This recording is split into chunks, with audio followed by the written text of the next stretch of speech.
കല്യാണം ഉറപ്പിച്ചിട്ടേ ഒരുപാട് നാളായില്ലയോ? നിശ്ചയം മാത്രം നടന്നാൽ പോരല്ലോ, കല്യാണം കൂടി നടക്കണ്ടേ? അത് ഞങ്ങൾ അങ്ങ് നടത്തി. ഞങ്ങളെന്ന് വെച്ചാ ഞങ്ങളെന്ന് വെച്ചാ പഞ്ചരത്നത്തിലുള്ളവരും അഭിമന്യുവും ഞാനും. അങ്ങനെ എങ്ങനെ സംഭവിച്ച എല്ലാവരും വിവരം അറിയും. എന്റെ സ്വർണം കിട്ടാതെ ഞാൻ അതിന് സമ്മതിക്കില്ല. കഴിഞ്ഞുപോയ കല്യാണത്തിന് ഇനി എന്ത് സമ്മതമാ?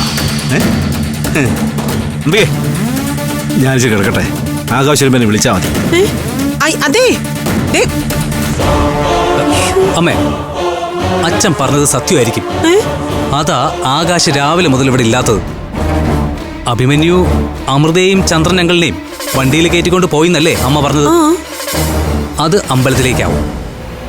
എന്റെ ഭഗവതി, അങ്ങനെ എന്തെങ്കിലും സംഭവിച്ച ഞാൻ കെട്ടിത്തൂങ്ങിച്ചാവും. അല്ലെങ്കിൽ ആരെയും വിളിക്കാതെയും പറയാതെയും നടത്താൻ ഇത് ഒളിച്ചോട്ടാണോ? കൊള്ളാം, ഒന്നിനു പുറകെ ഒന്നായിട്ട് അവൾ ജയിച്ചു കയറുക.